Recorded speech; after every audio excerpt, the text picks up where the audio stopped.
सबक का आगाज़ करते हैं। अच्छा जी, सबसे पहला सेंटेंस हमारा आ जाता है जिसमें हम फैमिली के मेंबर्स कितने हैं ये बताएंगे। ठीक है, यानी फैमिली में कितने अफराद हैं। तो अफराद के लिए हम इंग्लिश में वर्ड यूज़ करते हैं मेंबर्स, और शुरू में हम लगाएंगे देयर आर। ठीक है, यानी हैं। तो there are 6 members in my family. तो आपकी फैमिली में जितने लोग हों, 7 हों, 8 हों, 4 हों, जितने भी हों आप यहाँ पर बताएंगे। ठीक है, तो there are 6 members in my family. और आगे बहन भाइयों के बारे में बताने के लिए कि कितने हैं, हम ये वाला सेंटेंस सीख लेते हैं। We are 3 brothers, we are 3 brothers and 2 sisters. ठीक है, हम 3 भाई और 2 बहनें हैं। अच्छा, अगर सिर्फ और सिर्फ माँ बाप का एक ही बच्चा हो तो हम कुछ इस तरह से कहेंगे, वो माँ बाप की इकलौती बच्ची है या बच्चा है। तो बच्चा है या बच्ची है, उसके लिए हम वर्ड चाइल्ड ही यूज़ करते हैं, लेकिन यहाँ पर ही या शी लगेगा। ठीक है, अगर लड़की है तो शी लगेगा, और अगर लड़का है तो ही लगेगा। ठीक है, अच्छा जी, आगे बढ़ते हैं। He is the only child, he is the only child. ये ही या शी और साथ में इज़ को हम इकट्ठा भी कर सकते हैं। इससे हमारी इंग्लिश की जो फ्लुएंसी है यानी रवानी है वो ज़्यादा इंप्रूव होती है। कैसे? ही इज़, यहाँ पर ही इज़ हमें कहना पड़ता है, जबकि यहाँ पर हम बासानी ही इज़ बोलेंगे। He is the only child, he is the only child. और अगर आपकी सिर्फ और सिर्फ एक बहन या एक भाई हो तो फिर आप कैसे बोलेंगे? आप कहेंगे आई जस्ट। ठीक है, आई जस्ट, जस्ट मतलब सिर्फ। I just have 1। यहाँ पर अगर बहन एक हो तो सिस्टर कह लेंगे, और अगर भाई एक हो तो ब्रदर कह लेंगे। ठीक है, हम 7 बहन भाई हैं। अच्छा दोस्तों, ब्रदर्स एंड सिस्टर्स ये बहन भाई समझ आता है। ठीक है, लेकिन ये जो वर्ड है ये एक बहुत ही अच्छा वर्ड है सीखने के लिए। इसको सिर्फ एक वर्ड को बहन भाई के लिए इकट्ठे के लिए यूज़ किया जाता है, यानी सिबलिंग्स का मतलब होता है ब्रदर्स प्लस सिस्टर्स। ठीक है, यानी बहन भाई इकट्ठा। तो वी आर 7 सिबलिंग्स, हम 7 बहन भाई हैं। ठीक है, मैं सबसे बड़ा बेटा हूं। I am the eldest son, I am the eldest son. वो मेरी सबसे छोटी बहन है। सबसे छोटी के लिए हम इंग्लिश में वर्ड यूज़ करते हैं यंगेस्ट, यंगेस्ट। अच्छा, बाज़ औक़ात गलती क्या होती है, स्मॉलेस्ट या इस तरह की, या बिगेस्ट, इस तरह के वर्ड्स यूज़ होते हैं जो कि बिल्कुल गलत है। वो साइज़ के हवाले से, साइज़ के लिहाज से वर्ड्स यूज़ किए जाते हैं, स्मॉलेस्ट या बिगेस्ट। ठीक है, यहाँ पर एज के लिहाज से हम एल्डेस्ट या यंगेस्ट यूज़ करते हैं। एल्डेस्ट सबसे बड़ा और यंगेस्ट सबसे छोटा। So she is my youngest sister, वो मेरी सबसे छोटी बहन है। अच्छा, अगर बच्चा एक बड़े और एक छोटे के दरमियान में हो, यानी जिसको हम आमतौर पर मंझला बोलते हैं, तो इसके लिए हम इंग्लिश में वर्ड यूज़ करेंगे middle child, middle child. Rehan is the middle child, Rehan is the middle child. मैं अपने वालिदैन के साथ रहता हूँ। I live with my parents, I live with my parents. हम जॉइंट फैमिली हैं। We are a joint family, we are a joint family. अच्छा जी, अब देख लेते हैं अगर आप मैरिड हैं तो अपनी फैमिली के बारे में आप कैसे बताएंगे। सबसे पहले आप बताएंगे आई हैव, और उसके बाद आपके कितने बच्चे हैं। ठीक है, ओवरऑल बता दें कि कितने बच्चे हैं, 3, 5, 2 जितने भी हैं। सो आई हैव 3 किड्स सबसे पहले, और उसके बाद आप थोड़ा सा पॉज लेंगे और फिर आप बताएंगे कि कितने बेटे हैं और कितनी बेटियां हैं। ठीक है, सो 2 sons एंड अ डॉटर, आप इस तरह से बताएंगे। ठीक है, आपने इकट्ठे यानी बिल्कुल तेज स्पीड में इकट्ठे नहीं बोल देना 2 sons एंड डॉटर। ठीक है, आप स्लोली बोलिए, और यानी पॉज लेकर बोलिए, स्लोली नहीं लेकिन वक्फा लेकर बोलिए। Right, so I have 3 kids, 2 sons and a daughter. मेरी बीवी ग्रेजुएट है। My wife is a graduate. My wife is a graduate. मेरी 2 फूफो और 2 चाचू हैं। I have 2 aunts and 2 uncles. I have 2 aunts and 2 uncles. Aunt आप फूफो के लिए यूज करते हैं और अंकल चाचू और मामू दोनों के लिए। आगे चलकर हम मजीद देखते हैं कि चाचू को इंग्लिश में क्या कहते हैं खास तौर पर, यानी थोड़ा स्पेसिफिक करके, और मामू को क्या कहते हैं। देखिए दोस्तों, जो आपके मैटरनल्स होते हैं वो बेसिकली आपकी जो मदर हैं, यानी एम से मदर है और एम से ही मैटरनल है। सो जो आपकी मदर की तरफ से जो रिलेटिव्स होते हैं उनको आप मैटरनल रिलेटिव्स बोलते हैं, ठीक है। ओके, सो यहाँ पर आप देखिए मैटरनल अंकल्स। तो मैटरनल अंकल्स क्या होते हैं? आपके मामू, ठीक है। I have 3 maternal uncles. Maternal uncles मामू, और पैटर्नल अंकल्स आपके चाचू होते हैं, ठीक है। My paternal uncles live abroad. मेरे चाचू बाहर होते हैं, बाहर रहते हैं। ओके, आगे बढ़ते हैं। मेरी दादी अम्मा बहुत प्यार करने वाली हैं। My grand mother is very loving. My grand mother is very loving. दोस्तों, यहाँ मज़ीद कुछ वर्ड सीख लेते हैं। ग्रैंड मदर दादी अम्मा, ठीक है, और ग्रैंडफादर दादा अबू। और अगर इन दोनों को मिलाकर हम एक ही वर्ड यूज करना चाहें तो वो होगा grand parents. Okay, grand parents. और समटाइम्स इनके लिए ग्रैंडमा वर्ड यूज किया जाता है, यानी ग्रैंड मदर, और ग्रैंडफादर के लिए ग्रैंडपा, ठीक है, ग्रैंडपा। ओके, मेरी भांजी या भांजा नहीं है। I don't have any nephews or nieces. I don't have any nephews or nieces.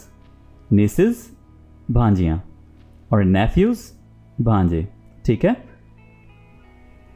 मेरी सास डॉक्टर हैं। My mother-in-law is a doctor. My mother-in-law is a doctor. मेरे ससुर एक बिजनेसमैन हैं। My father-in-law is a businessman. My father-in-law is a businessman. दोस्तों, businessman इकट्ठा लिखा जाता है, याद रखिएगा, ठीक है। यहां से आपने इसको अलहदा नहीं करना, ये बिल्कुल गलत हो जाएगा। मेरे बहनोई BSIT कर रहे हैं। My brother-in-law is pursuing BSIT. तो अब आप अपनी फैमिली के बारे में कौन क्या कर रहा है आप इस तरह से बता सकते हैं। अगर कोई पढ़ रहा है, अपनी स्टडीज कंटिन्यू कर रहा है, तो आप pursuing का वर्ड यूज करेंगे, ठीक है। My brother-in-law is pursuing BSIT. मैं अपने ससुराल जा रहा हूं। तो ससुराल के लिए जो वर्ड यूज होता है वो है in-laws, ठीक है। I'm going to my in-laws. वो सौतेला बच्चा है। He is a stepchild. Stepchild से आगे मजीद कुछ वर्ड सीखते हैं। Step mother होता है सौतेली माँ, स्टेप फादर होता है, ओके, और स्टेप सिस्टर होता है, स्टेप ब्रदर होता है। सो इसी तरह से स्टेप के साथ आप कई और वर्ड्स लगाकर सौतेला वर्ड ऐड करके मुख्तलिफ और रिलेशंस बना सकते हैं, ठीक है। वो खाते पीते ख़ानदान से है, यानी अच्छे खुशहाल एक अमीर घराने से है। He belongs to a well-off family. He belongs to a well-off family. मेरा सबसे छोटा भाई बिल्कुल चुपचाप सा है, बहुत कम बोलता है, ठीक है, अपने आप तक रहता है। My youngest brother is totally reserved.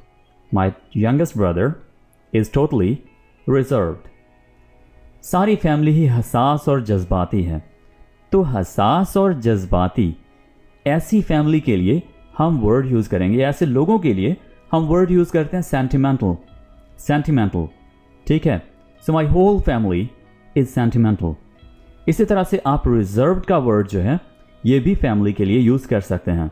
अगर आपको लगे कि कोई फैमिली है जो बिल्कुल चुपचाप सी है, अपने आप तक रहती है, ठीक है, हर कोई अपने कमरों में बंद हुआ है, राइट, तो ऐसी फैमिली के लिए आप, अगर आप सोशल हैं, आपको लगता है कि आपकी निस्बत कोई बहुत ही ज़्यादा चुपचाप से रहने वाला, तो आप उसके लिए वर्ड रिजर्व्ड यूज़ कर सकते हैं।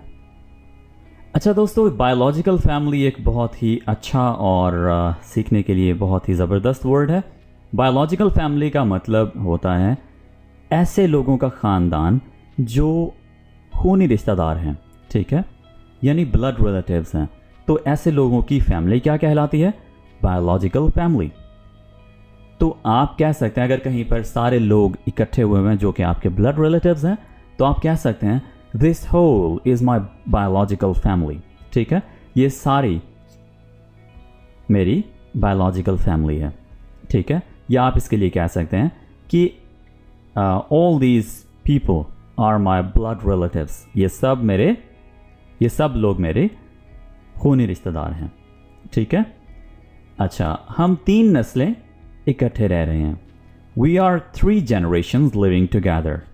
We are 3 generations living together. वो एक मेहनत और कोशिश करने वाला ख़ानदान है, यानी ऐसे स्टेज पर है जहाँ पर वो लोग बहुत ज़्यादा मेहनत कर रहे हैं, कोशिश कर रहे हैं आगे बढ़ने की, ठीक है। तो ऐसे लोगों को हम कहते हैं स्ट्रगलिंग, ठीक है, struggling family. They are a struggling family. अगर आपने बताना हो कि आप किस फैमिली से बिलोंग करते हैं, यानी अपनी फैमिली का नाम बताना हो, तो आप कहते हैं आई बिलोंग टू और उसके बाद फैमिली का नाम और फिर फैमिली का वर्ड यूज़ कर सकते हैं, ठीक है। अच्छा दोस्तों, सोसाइटी में अगर हम देखें तो मुख्तलिफ़ तरह के लोग हैं। कुछ बहुत गरीब होते हैं, कुछ लेबर क्लास के होते हैं, यानी वो अपने रोज़गार के लिए लेबर का काम कर रहे होते हैं, ठीक है। और कुछ लोग वाइट कॉलर जॉब्स करते हैं, ठीक है, यानी वो ऑफिस जॉब्स कर रहे होते हैं, ठीक है। और कुछ लोग ऐसे हैं जो बहुत बड़े बड़े बिजनेसमैन होते हैं। तो तरह तरह के लोग हैं, तरह तरह की क्लासेस में उनको डिवाइड किया जाता है सोसाइटी में, माशरे में।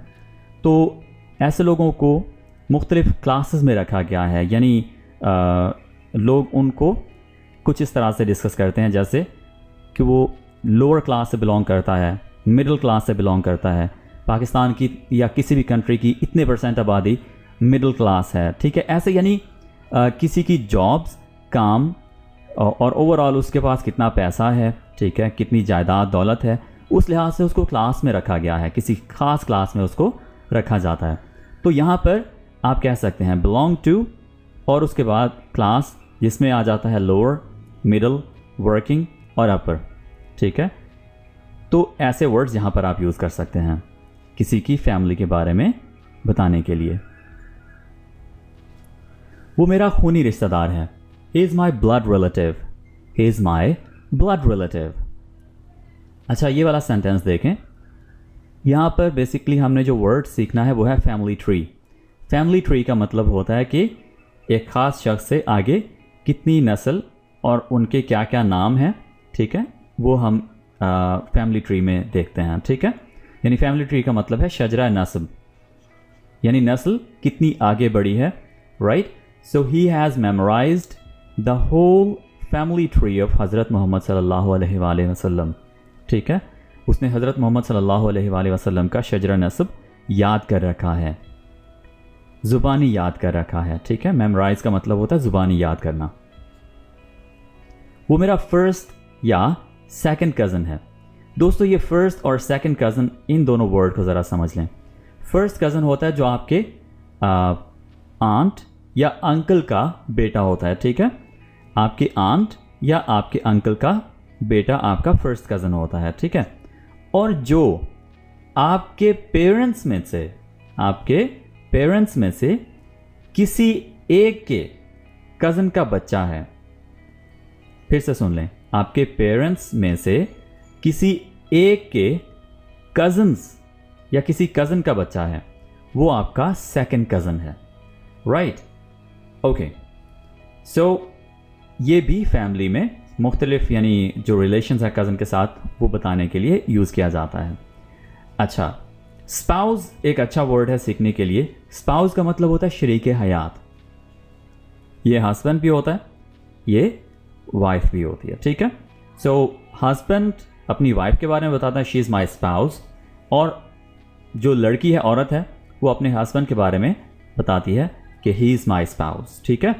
सो my spouse is very cooperative. तो यहाँ पर स्पाउस के बारे में बताया जा रहा है कि बहुत ही तावन करने वाली हैं, बहुत ही साथ देने वाली हैं, ये वाले हैं।